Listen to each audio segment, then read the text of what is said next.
안녕하세요. 오늘의 뉴스레터에 오신 걸 환영합니다. 최근 하나오션이 서울 ADEX 2023에서 최신 전투함정인 장보고산 배치 E3000톤급 중형 잠수함을 선보였습니다. 이 중형 잠수함은 현재 취역 중인 배치 1도산 안창호함과 안무함보다 길이와 무장 연료 전지체계, 말구평 소나, 관통형 공격 잠망경 등 많은 부분을 업그레이드한 버전이라 업계의 이목이 집중됐습니다. 특히 이 잠수함에는 세계 최초로 하나오션이 개발한 공기 불요 추진 체계와 하나에어로스페이스의 리튬이온 전지를 추진 체계를 적용해 한국은 이제 원자력 추진 잠수함을 제외하고는 세계 최장 자막 능력을 보유하게 됐다는 점에서 커다란 의미를 갖고 있었습니다. 여기서 더 나아가 하나시스템은 지난 10일 약 250억 규모의 초대형급 무인 잠수정 체계 기술 검증 시작품 제작 사업을 체결했다고 발표해 업계의 주목을 받았습니다. 하나가 개발하겠다고 밝힌 무인 잠수정은 놀랍게도 미 해군이 건조 중인 오르카에 해당하는 크기였습니다. 미 해군은 이미 미래 해전에 대비하기 위해 초대형급 무인 잠수정 오르카를 2척씩 실전 배치한다는 계획을 갖고 무인 잠수정 건조에 전력을 쏟고 있는 상황입니다. 이런 분위기 속에서 하나 시스템이 2027년 8월까지 원거리 자율 임무 수행이 가능한 초대형급 무인 잠수정의 기반 기술 검증을 위한 시작품을 제작하겠다고 밝히자 방산업계의 눈길이 쏠린 것입니다. 현재 전 세계 무기 강국들은 초대형 무인 잠수정 개발에 박차를 가하고 있는데요. 그 이유는 최근 미 해군의 전략이 어떻게 변화했는가를 알면 쉽게 이해할 수 있습니다. 미 해군은 최근 초대형 무인 잠수정이 미래 해전 승패에 좌우하는 생존 무기라고 생각하고 있습니다. 미 해군의 이러한 인식은 지난 4월 28일 미 의회에서 진행된 해군 청문회에서 마이클 길데이 미 해군 참모총장이 한 발언에서도 알 수 있습니다. 당시 청문회에서 의원들이 중국의 대만 침공에 대한 미 해군의 대비책에 대해 질문 공세를 펴자 당시 청문회에서 의원들이 중국의 대만 침공에 대한 미 해군의 대비책에 대해 질문 공세를 펴자 현재 개발 중인 대형 무인 잠수정을 대안으로 제시할 수 있으며 중국의 군사적 위협으로부터 대만을 방어하는 것은 물론 미래 해전의 게임 체인저가 될 수 있다. 이 깜짝 발언이 보도되자 언론의 관심은 미 해군의 비밀 무기는 즉 미국 보잉사가 헌팅턴 잉걸스 인더스트리즈와 함께 개발 중인 오르카호커에 쏠렸습니다. 오르카는 범고래라는 뜻으로 선체 길이 26M 수중 배수량 50톤의 하이브리드 디젤 리튬 이온 배터리 시스템으로 구동되는 초대형 무인 잠수정을 말합니다. 이 잠수정은 수중과 해상에서는 배터리로 항해하며 수면 위로 부상한 이후에는 디젤 발전기를 사용해 배터리를 충전하는 방식을 취하는데 최대 속도는 8노트 15kmh, 순항 속도는 약 3노트 5.6kmh 내외이며 자율항해 기술을 활용해 최대 행동 반경 6,500캐리에서 3개월 이상 단독 작전이 가능한 것으로 알려져 있습니다. 미 해군은 오르카가 실전에 배치될 경우 지금보다 가까이 표적에 근접해 은밀하고 신속한 정보 획득하는 것은 물론 기뢰 설치와 전자전 같은 공세적 임무의 수행도 가능할 것으로 기대하고 있습니다. 오르카는 향후 다양한 어뢰 및 폭내 공격 능력도 갖추게 될 것으로 전망됩니다. 미 해군은 이미 미래전에 대비하기 위해 지난 2019년 보잉사와 4,300만 달러의 오르카 4척을 건조하기로 계약했으며 2020년 기존 계약을 수정해 5척을 추가했습니다. 미 해군이 얼마나 초대형 무인 잠수정 개발에 투자를 하는지 알 수 있는 대목입니다. 미 해군의 무인 함대화는 선택의 여지가 없는 거스를 수 없는 시대적 요구입니다. 미국이 이렇게 생각하는 배경에는 중국이 있습니다. 만약 가까운 미래에 아시아 태평양 지역에서 미국과 중국의 무력 분쟁이 발생한다면 미 해군은 이미 세계 최고 수준의 대한미사일 정확도를 확보한 중국 해군의 공격에서 항모를 중심으로 하는 기존 미 함대의 생존을 보장할 수 없다고 예상하고 있기 때문입니다. 즉 항모를 중심으로 하는 대규모 함대만으로는 중국의 물량 공세, 파상 공세를 막을 수 없다는 것입니다. 결국 미국은 최첨단 전술 지휘 통신망을 밀고 나가야 하는데 그래서 함대를 적절히 분산 배치하고 XLUV로 상징되는 무인 잠수함 전력을 통해 대응하는 것이 미국의 분산형 함대 전략의 핵심이 된 것입니다. 새로운 전략을 실현하기 위해 미 해군은 무인 수상정, 무인 잠수함, 무인 항공기 등을 다수의 소형 함대에 분산해 배치하고 있는데요. 눈에 띄는 것은 최근 미 해군이 함대의 생존력을 극대화하기 위해 유령 함대 즉 사람이 거의 타지 않는 함대를 적극 도입하고 있다는 점입니다. 그래서 오르카로 상징되는 XLUUV의 전력화는 미 해군의 본격적인 유령 함대 건설의 첫걸음으로 인식되고 있을 정도입니다. 미 해군이 대형과 초대형 UUV에 관심을 갖고 투자를 집중하는 배경은 초대형 무인 잠수정이 다양한 장비와 무기를 탑재할 수 있으며 작전 반경과 자망 심도, 수중 작전 능력이 탁월하기 때문입니다. 또 초대형 UUV는 기뢰 혹은 폭내를 탑재하고 적진에 은밀히 침투한 이후 장기간 정보 수집과 공격 임무를 수행할 수 있기 때문입니다. 필요할 경우 자폭 공격이 가능한 것 또한 장점입니다. 여기에 더해 갈수록 유능한 잠수함 요원을 확보하고 양성하기 힘들다는 현실적 문제 또한 미 해군의 XLUUV 전력화 결정에 영향을 미치고 있는 것으로 알려졌습니다. 러시아도 다양한 종류의 초대형 무인 잠수정을 개발, 운용하고 있습니다. 러시아 해양기술연구소는 수심 6m까지 잠수할 수 있으며 저주파와 고주파 소나를 갖춘 클라베신 1하을 핵추진 쇄빙선에서 운용했습니다. 또한 러시아는 먼 곳에서 미국 본토의 항구를 공격할 수 있는 핵탄두 탑재 UUV인 포세이돈을 개발했습니다. 포세이돈은 2018년 푸틴 대통령이 공개한 6가지 슈퍼무기 중 하나였습니다. 포세이돈은 2015년 러시아 방송을 통해 무기 개요도가 노출되면서 존재가 알려졌는데요. 당시 코드명은 스테이터스 6이었으며 길이 24m, 직경 1.6m이며 소형 원자로를 갖춰 최대 사정거리가 1만 km에 달하고 수중에서 자율 항행이 가능합니다. 핵탄두를 탑재했기 때문에 어뢰로도 분류할 수 있지만 군사적 목적의 LUUV로도 분류합니다. 중국은 유인 잠수함 전력 열세를 만회하기 위해 1980년대 중반부터 중형 무인 잠수정을 개발하기 시작해 2019년 건국 70주년 열병식에서 HUS-1라는 무인 잠수정을 공개했습니다. 이후 다양한 초대형 무인 잠수정을 개발 중인데 앞으로 인공지능을 탑재한 무인 잠수정을 개발하겠다고 자랑해 놓은 상태입니다. 북한 역시 핵 무인 수중 공격정 수중 폭발 시험과 전략 순항 미사일 핵탄두모의 공중 폭발 시험을 진행한 것으로 알려졌습니다. 북한은 자신들이 바다를 자망해 한국의 항구에 접근한 뒤 핵폭탄을 터뜨리는 비밀병기를 개발했다고 주장했는데요. 북한이 핵무인 수중 공격정 개발 사실을 공개한 것은 처음이었습니다. 이것은 북한이 대남 핵 공격을 지상 공중뿐 아니라 수중에서도 가능하다고 위협한 것이었습니다. 이처럼 세계 각국이 미래 해전의 게임 체인저로서 초대형 무인 잠수정 개발에 혈안이 되어 있는 상황에서 한국 역시 더 강력한 무인 잠수정 관련 신기술들을 개발하면서 무인 잠수정 개발에 박차를 가하고 있습니다. 첫 시작인 다목적 모듈형 초대형 무인 잠수정 개발에 나섰습니다. 이 잠수정의 가동을 위해 하나오션은 장기 동력원을 개발하는 임무를 맡았는데요. 다목적 모듈형 무인 잠수정용 수소 연료 전지 체계를 개발하는 역할을 맡은 것입니다. 이 기술은 원자력 잠수함을 제외한 재래식 디젤 추진 잠수함 중 최장 시간 잠항을 가능하게 한 기술로 이미 업계는 물론 잠수함 도입을 희망하는 외국에서도 인정받고 있습니다. 또 국방과학연구소는 무인 잠수정용 잠수함 탐지 소나에 적용하는 수중 음향 센서 기술을 개발해 이 기술 역시 국산화를 이뤘습니다. 이번에 개발된 센서는 기존 센서보다 소형 경량이면서 낮은 전력으로 고출력 광대역 음향 송신이 가능한 기술입니다.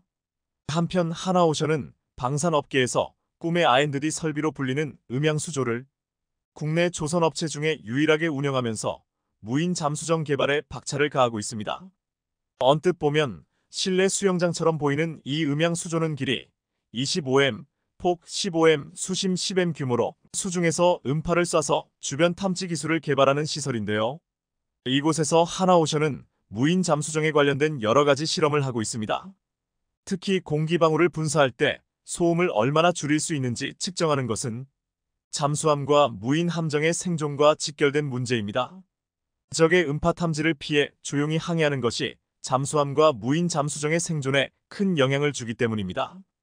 따라서 이런 시험을 진행할 때 외부 소음과 진동을 최대한 막는 것이 중요해 하나오션의 음양 수조는 수조벽이 무려 1m 두께로 만들어져 있었습니다. 또한 한화는 이 음양 수조에서 그간 나무로 모형배를 만들어서 실험을 했지만 조만간 3차원 프린터를 도입할 예정입니다. 그렇게 되면 각종 실험 기간을 최대 40%까지 단축할 수 있습니다. 이 모든 실험 시설이 글로벌 방산 시장에서 초격차 방산을 위해 반드시 갖춰야 하는 시설들입니다. 계획대로라면 하나오션은 2029년부터 연간 수상함 4척, 잠수함 5척 등을 동시에 건조할 수 있게 되는데요. 미래 해전을 좌우할 초대형 무인 잠수정 개발에 한국은 이처럼 초격차 기술력으로 대응하고 있습니다. 한국항공우주산업 KAI가 사상 최대의 실적을 기록한 가운데 유럽의 불가리아가 4조 원의 실탄을 장착하고 한국의 장갑차와 자주포에 관심을 보이고 있고 유럽에서 강력한 경쟁자가 제거되면서 한국산 장갑차와 자주포에 대해 예약이 폭주하고 있습니다. 불가리아는 왜 한국산 무기들에 적극적인 관심을 보이고 있는 것인지, 또 유럽에서 한국의 강력한 경쟁자가 스스로 무너진 상황이 발생해 한국산 레드백의 수요가 더욱 더 늘 것으로 전망되는 이유는 무엇인지 오늘은 이 내용 자세히 전해드립니다. 한국항공우주산업 KAI의 지난해 매출액이 공개되자 주요 방산국들이 깜짝 놀랐습니다. 한국방산을 대표하는 KAI의 지난해 매출은 전년 대비 37% 증가한 3조 8천억 원에 달했기 때문입니다. KAI가 이처럼 창사 이래 최대 실적을 거둔 배경에는 폴란드의 FA-50GF-12대를 성공적으로 납품하고 KF-21 상륙 공격 헬기, 소해 헬기 등을 안정적으로 개발하고 수출한 것이 결정적 역할을 한 것으로 분석되는데요. 그런데 KAI의 호실적은 올해도 이어질 전망입니다. KAI는 올해도 한국 공군의 TA-50 2차 사업 납품을 이어가고 연말 소형 무장 헬기 LAH 양산 및 납품을 시작할 예정이기 때문입니다. 호실적에 자신감을 얻은 KAI는 이제 인공지능 기반 무인 전투기가 포함된 차세대 공중 전투체계 개발에 집중하기 위해 1,000억 원을 투입하기로 했습니다. KAI의 기술을 바탕으로 한 유무인 복합체계는 앞으로 공중전의 승패를 가를 게임 체인저가 될 것으로 주목받고 있는데요. KAI의 유무인 복합 패키지 기술이 해외로 수출되는 KF-21과 FA-50에 적용할 경우 수출 경쟁력까지 크게 강해질 것으로 전망됩니다. 이런 분위기 속에서 한국 방산을 원하는 나라들이 유럽에서 점점 더 늘고 있어 올해도 한국 방산 기업들의 매출에 장밋빛 전망을 더하고 있습니다. 최근 미 대통령 선거를 앞두고 트럼프 전 대통령이 대가를 충분히 지급하지 않은 나토국에 대해서는 러시아에게 그들이 원하는 대로 하라고 하겠다는 폭탄 발언을 하자 유럽은 발칵 뒤집혔고 저마다 방위력 증강에 꼴몰하고 있습니다. 그동안 구소련제 낡은 무기들을 운용하던 불가리아 역시 발등에 불이 떨어진 격입니다. 그러자 불가리아는 루멘 라데프 대통령이 직접 나서 한국 국회의장이 불가리아를 방문한 자리에서 이렇게 요청했습니다. 얼마 전 한국이 폴란드에 수출한 전투기 FA-50이나 K2 전차에 관심이 많다. 방위산업 분야에서 한국과 적극적으로 협력하기를 희망한다. 불가리아 대통령은 콕 집어 FA-50과 K2 전차를 거론했습니다. 폴란드가 한국으로부터 도입한 경공격기와 전차는 물론 그와 관련되어 있는 한국의 방산 무기체계 도입을 눈여겨본 것입니다. 바르샤바 조약기구의 일원이었던 불가리아는 2004년 나토에 가입해 서방국의 일원이 되었지만 전차의 경우 구소련의 수출형 모델인 T-72M1과 T-72M이 80대를 운용 중이었습니다. 이 전차는 걸프전에 사용되었던 모델로 그야말로 낡은 무기체계였습니다. 하지만 이제 이런 무기로는 자국을 직접 방위할 수 없다는 것을 깨달은 불가리아는 2022년 4조 원 규모의 예산을 책정해놓고 서구권 무기를 적극적으로 구매해 군 현대화를 적극적으로 추진해왔습니다.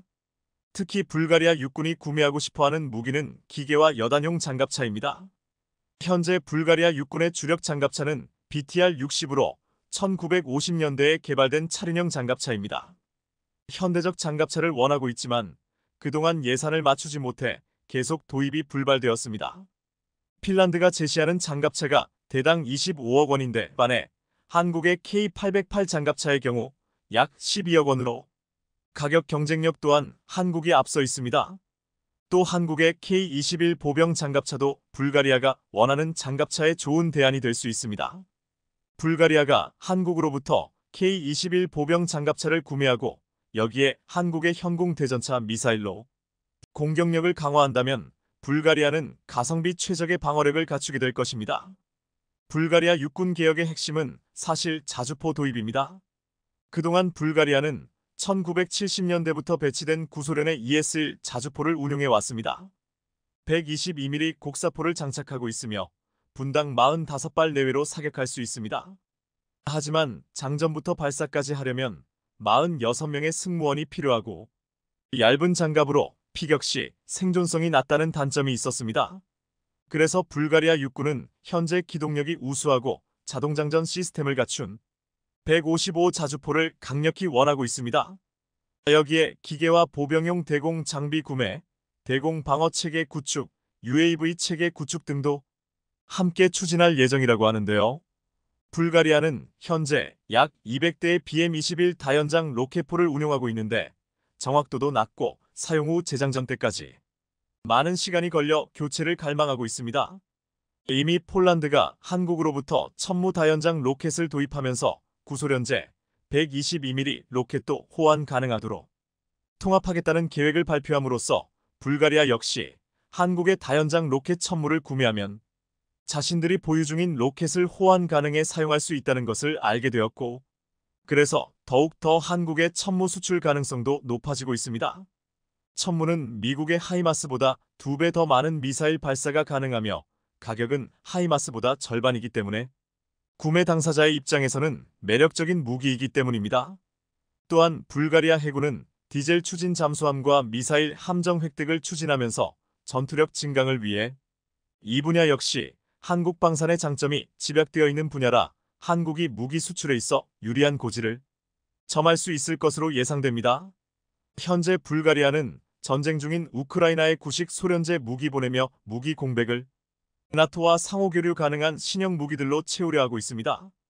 특히 우크라이나에 장갑차를 보낼 예정인데요. 그래서 불가리아는 한국이 만드는 장갑차에도 지대한 관심을 갖고 있는 것으로 알려졌습니다. 한국은 작년 말 호주에 레드백 장갑차 3조 원 수출이라는 쾌거를 이뤄 전 세계를 놀라게 했기 때문입니다. 작년 말 한화에어로스페이스의 궤도형 보병 전투 장갑차인 레드백은 독일 라인메탈의 링스를 꺾고 호주 차기 장갑차로 최종 선정됐습니다. 레드백은 지난 7월 호주 육군의 역대 최대 규모 획득 사업인 랜드 403단계 사업이 우선 협상 대상자에 올랐지만 독일 라인메탈의 링스가 막판 대추격전을 하며 따라와 한때 역전 위기에 몰렸지만 결국 호주 육군의 장갑차 사업을 따내고야 말았습니다. 그러자 한국으로부터 천궁이를 사들인 사우디아라비아 역시 한국산 장갑차도 눈여겨보고 있습니다. 현재 사우디는 2030년까지 군수품의 50%를 현지 생산하겠다는 목표로 방위산업을 적극 육성하고 있는데요. 이를 위해 한국의 한화와 손을 잡았습니다. 사우디는 MOU를 맺은 한화는 앞으로 사우디 국가방위부와 협력해 영토와 국경보호, 치안관리, 왕실보호, 이슬람 성지 보호를 위한 다양한 분야에서 사우디의 군사력 강화를 위한 다양한 계획에 참여할 계획입니다. 게다가 영국이 2008년부터 6조 원을 투입해 추진하던 장갑차 사업 에이젝스 장갑차 사업이 사실상 폭망한 것으로 알려져 이렇게 되면 장갑차 분야에서 경쟁력을 갖고 있는 한국 방산에 또 다른 호재가 될 것으로 전망되고 있습니다. 이러한 사실은 영국 의회의 보고서를 통해 알려졌습니다. 영국이 추진해오던 6조 원 규모의 장갑차 도입 사업이 사실상 실패했고 현재 영국군이 심각한 전력 손실에 처해 있다는 사실이 의회 보고서를 통해 드러난 것입니다. 에이젝스 장갑차 사업은 영국이 아프가니스탄 전쟁에서 드러난 영국군 장갑차의 문제를 자체적으로 해결하기 위해 장갑차 사업을 추진했고 미국의 제너럴 다이내믹스사가 이 프로젝트를 따냈습니다. 그러나 당시 영국이 스웨덴의 CV-90 장갑차를 선택했다면 지금처럼 폭삭 망하지 않았을 거라는 비판이 거세지고 있습니다. 에이젝스 장갑차의 문제점은 2017년부터 시작됐습니다. 2014년 계약 개시 이후 주문된 589대의 차량 중 현재 인도된 수량은 전체의 7%에 불과합니다. 하지만 더 큰 문제는 제너럴 다이내믹스의 에이젝스 장갑차 300여 대가 야전에서 사용되고 있는데 수많은 문제점을 노출되고 있다는 점입니다. 영국은 부실한 에이젝스 장갑차의 문제점을 찾고 개선하기 위해 소중한 시간을 낭비해야만 했습니다. 더 큰 문제는 운용 중인 에이젝스 장갑차에서 문제점을 찾아 개선을 하려고 해도 어디서부터 어떻게 손을 써야 할지 난감할 정도로 여기저기서 문제를 드러내고 있다는 점이었습니다. 그러다 2024년에 완료할 계획이었던 영국의 에이젝스 장갑차 사업은 기한이 2028년까지 늘어났고 이를 위해 또 수조 원의 세금이 더 들어가야 한다는 것이 영국 의회의 조사 결과 드러났습니다. 해군에서 보유 중인 11척의 전투함 중 5척 역시 부실하다는 것이 감사 결과 드러났는데 여기에 엎친 데 덮친 격으로 에이젝스 장갑차 사업마저 수조 원의 세금이 더 들어가야 할 정도로 헤매고 있다는 점이 알려지자 영국 의회와 국민들은 분노하고 있습니다. 더구나 지금 영국은 러시아 우크라이나 전쟁으로 전력을 강화하려고 애쓰고 있는데 장갑차 사업마저 실패한 것으로 드러나자 상당히 난감해하고 있으며 이를 하루빨리 보완하기 위한 대안을 찾고 있는데요. 여기에 한국이 생산하는 차대와 레드백 장갑차의 차대가 대안으로 떠오르고 있는 것입니다. 한국의 K9 자주포는 이미 인도에서도 차대를 활용해 성능을 입증했고 레드백 차대로 다양한 기갑 장비를 개발할 수도 있어 많은 문제점을 안고 있는 에이젝스 장갑차를 보완하느니 한국의 레드백과 K9 자주포를 구매해 활용하는 것이 더 낫다는 분석이 대두되고 있는데요. 에이젝스라는 경쟁자가 스스로 몰락해 유럽에서 경쟁자가 제거되었고 불가리아가 4조 원의 실탄 장착한 채 한국의 무기들에 관심을 표명하고 있어 한국산 장갑차 및 자주포는 더욱 더 많은 나라의 러브콜을 받을 것으로 전망됩니다. 세계 항공 산업을 꽉 쥐고 있는 미국 보잉사가 최근 대참사를 맞이했습니다. 비행 중 엔진에 불이 나는 일어나지 말아야 할 사고가 발생하는 등 크고 작은 문제들이 계속 발생하고 있어 굴욕을 넘어 손가락질을 받는 등 망신을 된통당하고 있는데요. 상황이 이러자 최근 항공업계에서는 우리가 알던 보잉이 아니라는 말이 이쯤 되자 한국 방산업계의 미국 시장 진출이 거의 확실시되고 있는 분위기라고 하는데 우리 항공업계에 찾아온 새로운 기회에 대해 자세히 알아보겠습니다. 지난 6일 미국 알래스카 항공에서 운항 중이던 737 맥스 9 여객기가 4,800m 상공에서 갑자기 동체에 큰 구멍이 뚫려버리는 어이없는 일이 벌어졌습니다. 171명의 승객들은 여객기가 비상 착륙할 때까지 20여 분 동안 지옥을 맛봐야 했는데요. 이 문제의 비행기를 만든 건 바로 미국 보잉사로 덕분에 보잉은 이런 허접한 여객기를 만들었냐는 엄청난 비난을 받았습니다. 그런데 최근 미국 국방장관도 보잉에 피해를 입으면서 크게 분노하는 일이 벌어졌습니다. 얼마 지나지 않아 비행 중 엔진에서 불이 나는 추가 사고가 또다시 발생하면서 미국 내에서도 크게 문제되고 있는 상황인데요. 이 여파로 보잉이 호시탐탐 노리던 미국 훈련기 사업까지 악영향을 주고 있어 오히려 한국에겐 대박 호재가 터졌습니다. 블룸버그 통신에 따르면 스위스에서 열린 세계 경제 포럼에 참석했던 토니 블링컨 국무장관은 다보스에서 취리로 가 개조된 보잉 737기를 타고 지난 17일 귀국할 예정이었습니다. 당시 블렁컨 장관 일행은 비행 탑승까지 마쳤지만 갑자기 산소 유출이 탐지됐는데 수리를 마치지 못했다는 급작스런 통보를 받고 돌연 여객기에서 내려야 했습니다. 예상치 못한 사고에 블링컨 장관은 벨기에에서 조달한 더 작은 항공기를 이용해 귀국해야만 했고 동행한 참모들과 취재진은 경비행기에 탑승할 수도 없어 다른 항공편을 이용하는 불편을 겪었습니다. 비행기가 이륙하기 전에 겨우 손을 써 대형 사고를 막을 수 있었지만 보잉 항공기 때문에 일정에 차질을 빚은 미 국무장관이 크게 분노하며 그런데 바로 다음날 어두운 밤하늘에서 비행기 한 대가 시뻘건 물덩어리를 쏟아내며 미국 상공을 휘젓는 일이 벌어졌습니다. 이달 18일 미 아틀라스 항공 소속 보잉 747-8 화물기 엔진에서 이륙 직후 불길이 치솟은 건데요. 해당 화물기는 마이애미 공항을 떠나 푸에르토리코로 향하던 중이었는데 이륙 직후 불이나 엄청난 화염을 내뿜자 즉시 회항해 마이애미 국제공항에 비상 착륙했습니다.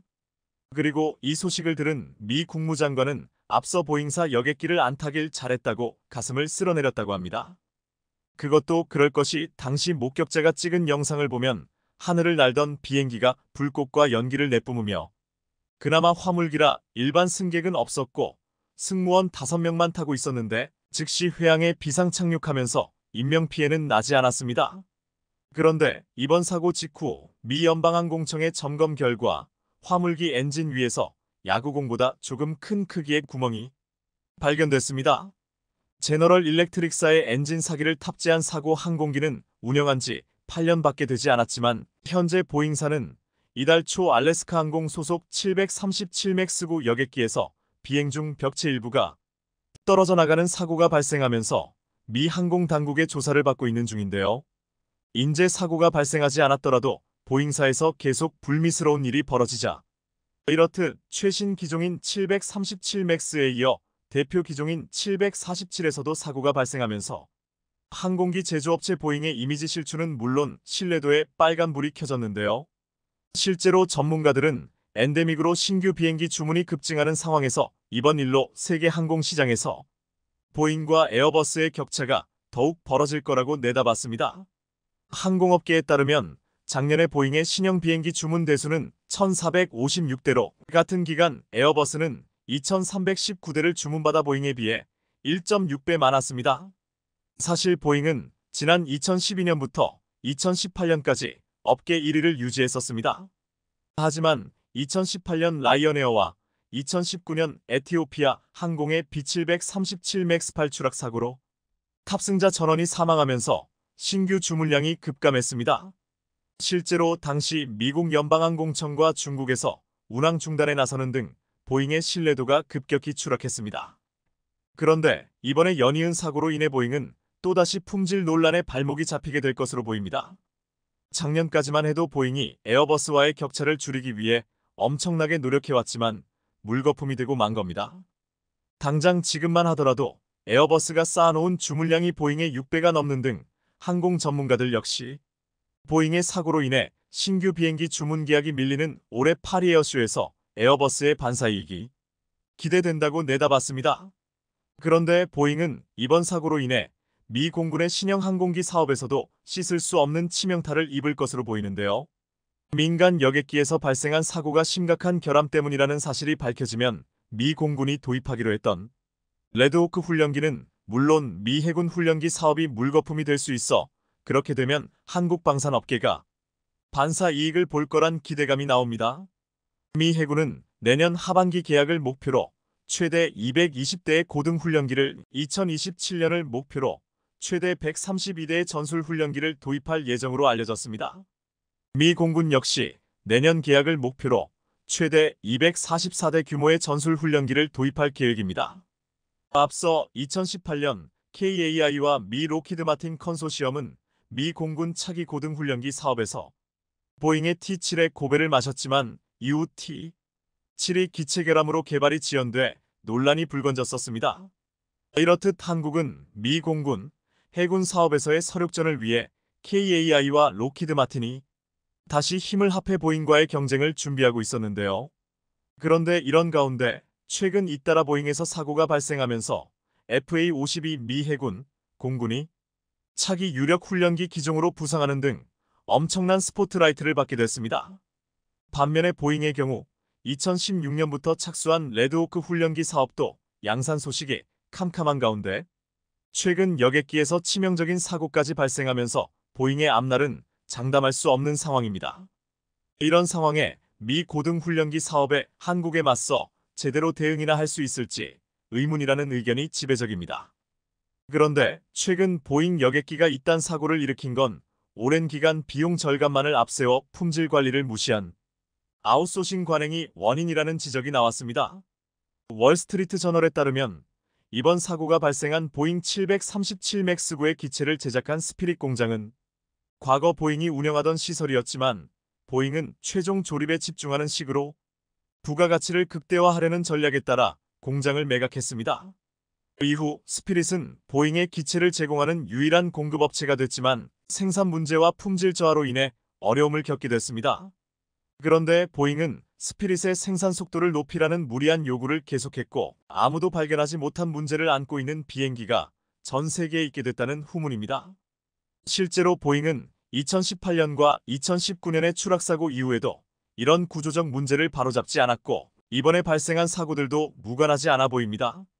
이뿐 아니라 보잉의 숱한 결함 문제와 삽질은 너무도 유명한데요. 실제로 작년에 미 회계감사원 GAO가 충격적인 내용의 보고서를 발표하며 보잉의 T7은 절대 안 된다는 입장을 드러냈었습니다. 해당 보고서는 보잉이 제시하고 있는 개발 완료 일정이 또다시 지연될 가능성이 높다며 T7은 군용기로 대단히 치명적인 결함을 갖고 있다고 경고했습니다. 당시 미 GAO가 지적한 T7의 치명적인 문제는 두 가지로 공기역학 실험을 컴퓨터 시뮬레이션으로 대체해 발생한 윙락 결함과 사출 자석 결함입니다. 보잉은 이런 문제들을 소프트웨어 개선으로 해결할 수 있다고 주장했었지만 이런 문제점을 보완하려면 개발 지연은 당연해 GAO는 보잉을 신뢰해선 안 된다고 경고했습니다. 이후 보잉의 주장대로 많이 봐줘서 사출 좌석 결함 문제가 해결됐다고 하더라도 윙락의 경우 전혀 다릅니다. 윙락은 항공기가 상승 또는 하강할 때 특정 각도에 도달하면 기체가 전복되거나 안정성을 잃고 요동치는 현상을 말하는데 높은 기동 성능이 요구되는 군용기에서 발견됐다면 대단히 치명적입니다. 실제로 이는 항공기 자체에 결함이 존재할 가능성이 높은 만큼 이를 잡으려면 형상을 바꿔야만 해결할 수 있는 엄청난 문제이기 때문입니다. 보잉이 단기간에 전면 재설계를 하지 않고 윙락 현상을 해결했다는 건 말도 안 되는 이야기인 겁니다. 미 훈련기 시장을 정조준하고 있는 우리로서는 이보다 더 반가운 소식이 아닐 수 없는데요. 실제로 한국 방사는 과거 미국에서 배운 기술로 만든 FA-50을 내세워 세계 최대 시장인 미국에 도전장을 당당히 내밀고 있습니다. 실제로 T-50 계열 항공기는 다양한 국가에서 140여 대를 도입해 운용되고 있을 만큼 뛰어난 성능과 안전성을 인정받고 있는데요. 스톡홀름 국제평화연구소에 따르면 FA-50은 전 세계 전투 가능 항공기 시장에서 2022년 이후 납품 전망 순위가 3위로 뛰었을 정도로 인기가 대단합니다.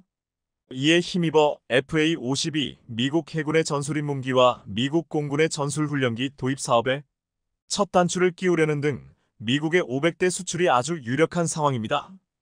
벌써부터 군사 전문가들은 FA-50이 미국에 진출하면 해외 시장에서 50% 이상의 시장 지배력을 갖게 될 것으로 내다보는 등 분위기가 아주 좋습니다. 이렇게 장밋빛 전망이 나오고 있는 건 한국 방산의 강점이 많기 때문인데 우선 납품 속도가 역대급이라는 점입니다. KAI는 앞서 2022년 계약을 체결한 쫄란드에 FA-50GF를 15개월 만에 초고속으로 납기하는 등 전투기 인도뿐 아니라 행정 절차까지 일사천리로 마무리하면서 다시 한번 놀라게 했습니다. 여기에 더해 최근엔 KAI가 유무인 전투기 복합체계 핵심 기술 개발에 나서는 등 미래 전장에 대비한 AI 기반의 기술까지도 미리 계획하며 경쟁력을 강화하고 있는데요. 이렇듯 FA-50으로 전투기 시장을 석권한 한국은 이제 세계 최대 시장인 미국에서 승부를 보려 하고 있습니다. 보잉이 치명적인 사고를 내면서 상황이 우리에게 유리해졌는데 수출 제도전의 성공 시나리오를 써내려갈지 관심 있게 지켜보겠습니다. 한국형 경전투기 FA-50이 전 세계를 뒤흔들며 완전히 휩쓸고 있습니다. 폴란드 등 유럽 지역을 장악한 데 이어 이번에는 아랍아프리카 지역의 핵심으로 알려진 이집트의 거점을 구축해 방산 시장을 완전히 손에 넣겠다는 건데요.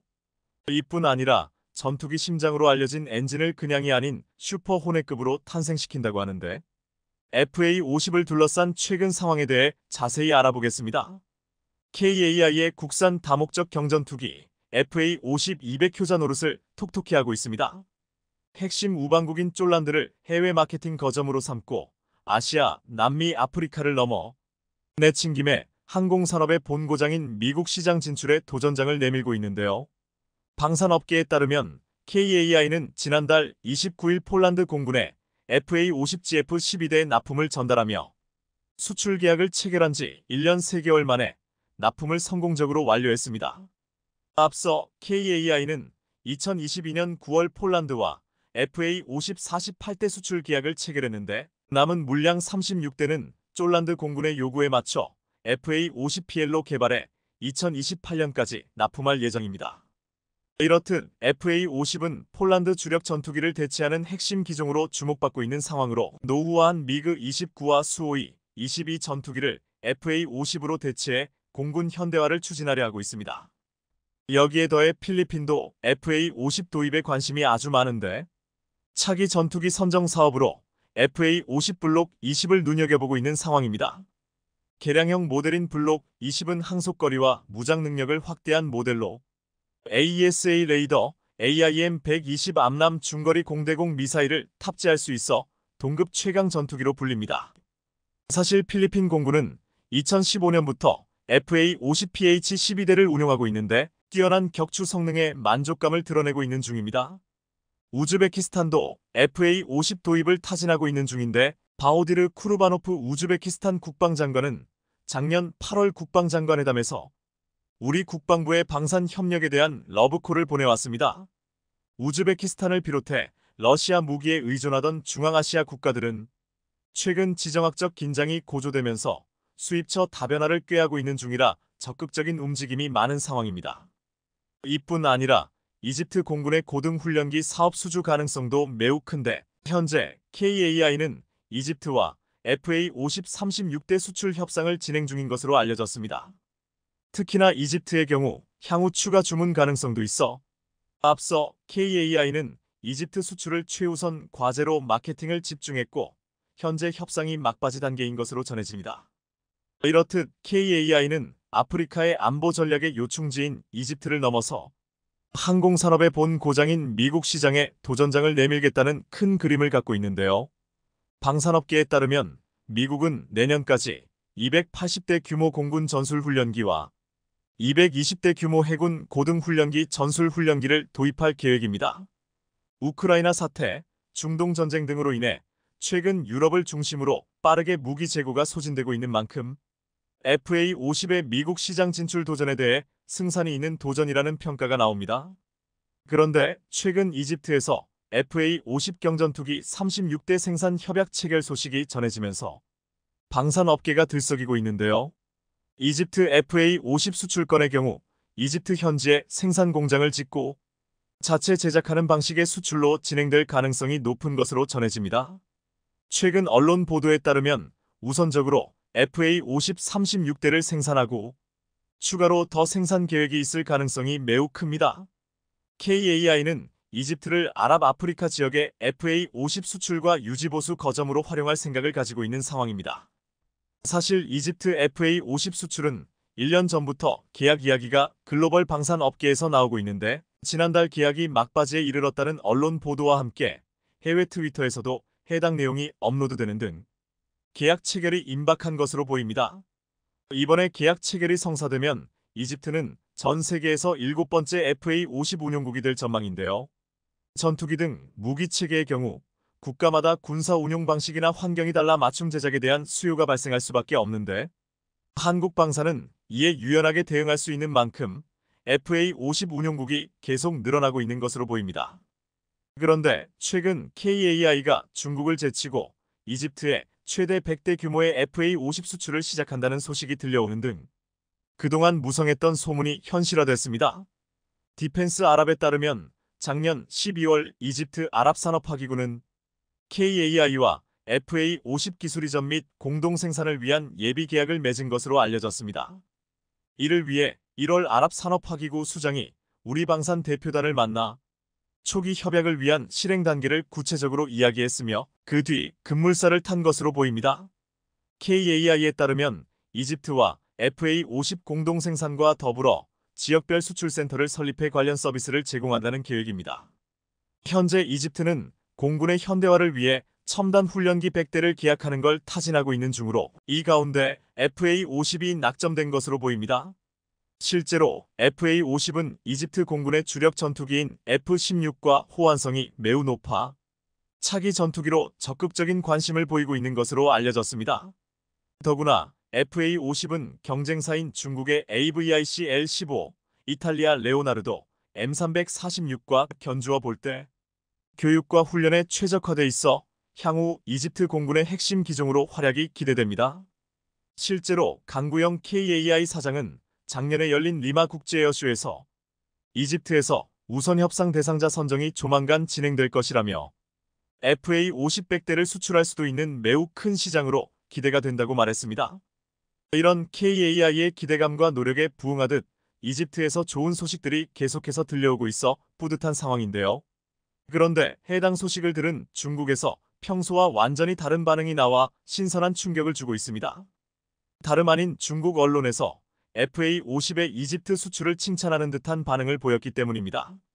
실제로 민누즈는 FA50의 이집트 수출 소식은 매우 충격적일 뿐 아니라 대한민국의 방위 산업이 높은 수준에 도달했다는 사실을 드러낸다고 표현했습니다.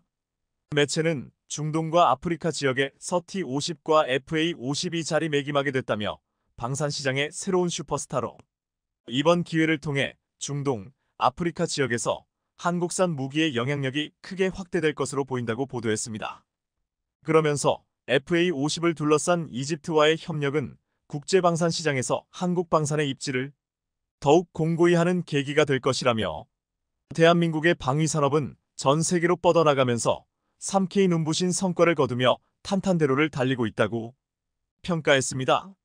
한국이라면 무조건 비판하기만 했던 중국이었기에 다시 봐도 적응이 안 됩니다.